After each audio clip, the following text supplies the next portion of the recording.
Hello, Outperformers. Hope this finds you well, personally and professionally. This video is a follow-up to the email that I sent you 2 weeks ago, asking the simple, open-ended question, what are you doing to outperform during these unprecedented times that we're all going through? And this video is a response to that. And I already covered one of the things. I basically broke it down into 5 different points or things that people are doing right now to be able to outperform personally and professionally.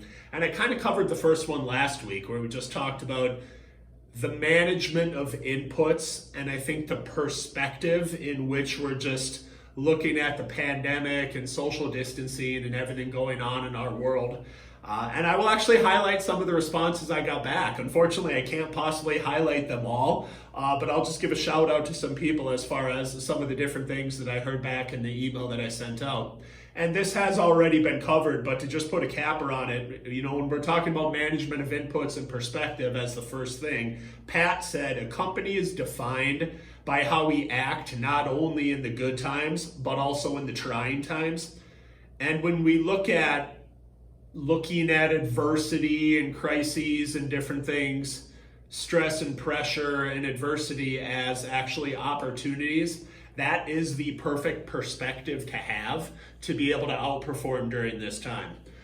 So the next one was to actually get some form of movement, some form of exercise. Now, I'm not going to highlight specific responses in regards to this, but it was everything from maybe runners or triathletes, even though no races are going on right now, they're still continuing to follow their training program, to people saying, I'm still trying to get a certain number of steps each day, to maybe people are just spending more time outside and are just walking and just being more active.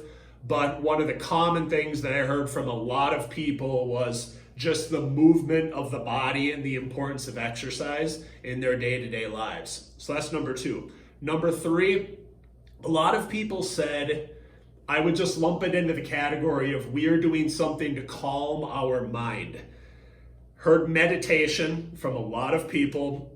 I wish I would be a little bit better at this. I think I need to commit to it a little bit more.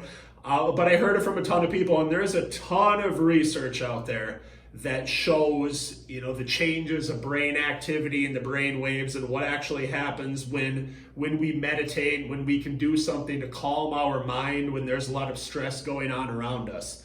Other things that I heard that I'd probably lump into this same category is a lot of people said prayer, devotionals, gratitude, spiritual things, I guess, for lack of a better term, but making, I think, spirituality or some form of just finding peace amid everything else that's going on was something that I heard quite commonly from a lot of different people. So that's number 3. Number 4, and this is where I'm going to highlight some specific responses, is I would lump this into number 4 being we are doing something to create certainty. Now, in the book, I talk about ways that we can create certainty during uncertain times. Because if you understand how the human brain works, we love uncertainty when we're able to choose it ourselves. But when something like a pandemic comes along or when uncertainty is just thrust upon us, we don't like that very much. So 2 of the ways that we can actually create certainty in our lives is to have structure and to have progress. So one of the things that Brad said was, I'm just trying to keep my days as normal as possible. And when we're talking about structure, it doesn't matter if you're getting the same cup of coffee every morning or you're wearing the same dress or the same outfit that you would normally wear to the office, even if your office is your home office now. The more structure that you can create and that you can keep consistent during times of uncertainty, even on just a small micro level, the more confident and the more empowered you're going to feel and the more certain you're going to feel as far as taking action. So that's the structure part. And then the progress part of it, I heard this from a lot of people in so many different ways. Something to the effect of, I've been working on this or that, or I've really been focusing on making progress in this area. So some of the things that I heard is, Rana said, I got certified as a yoga instructor and I've been working on my weak poses and my weak habits, trying to develop something that might be a weakness, looking at progress. Nancy said, I finished my master's degree in pastoral ministry. I finished something, I made progress. Keith said, I've been writing articles and devotionals, been almost 20 years since I've done that, and it feels great. All of these things are great examples of just, I'm taking something in my life, whatever it is, and I'm focusing on moving the ball down the field, and I'm focusing on making progress, tangible progress in some area. So again, that certainty part of it, structure, progress, really helps you feel that way. And the last thing that I heard from darn near every single person that responded was some form of contribution to others.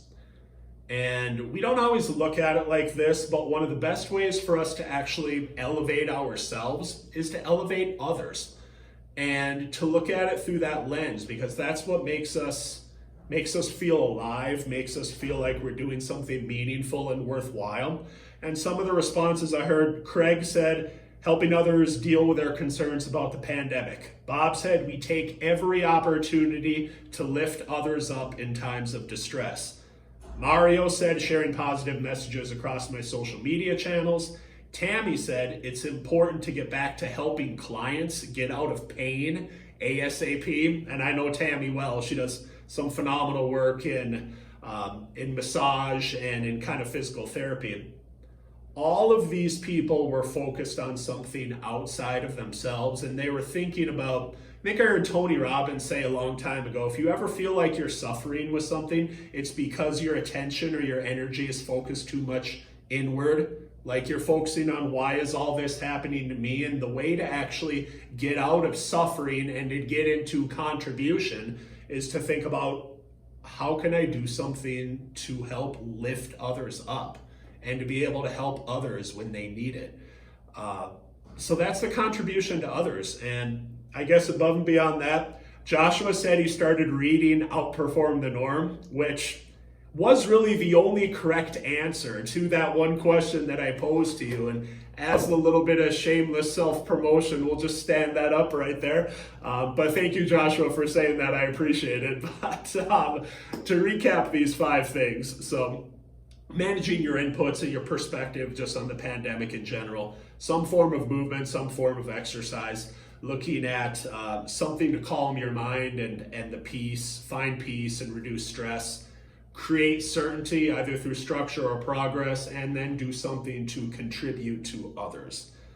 And the only other thing that I will say that I found a little bit interesting in reading a lot of the responses, there were quite a few people that, even though in the email that I sent out, I said, this isn't a pass or fail test, you're not going to be graded on it, there were a lot of people that listed out, hey, here's what I'm doing during these times, and then they would sign off in their email with something to the effect of, I'm not sure if you would consider this outperforming, or I don't know if this constitutes outperforming the norm.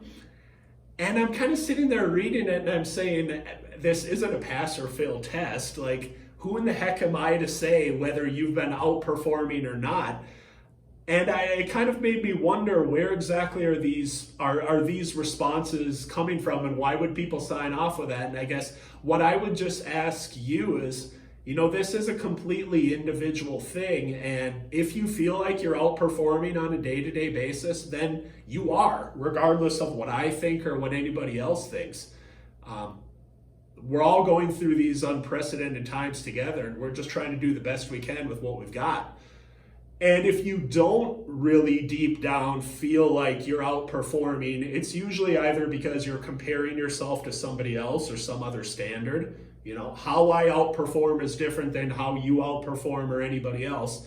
So that could potentially be at play. But I would also ask you, maybe in the third part where you're taking some time to meditate or to pray or to calm your mind, is to think about, what would I need to do, or what would I need to make sure that I make happen in my day-to-day life to feel like I am really legitimately outperforming personally and or professionally. Only you have that answer. Only you know what that is.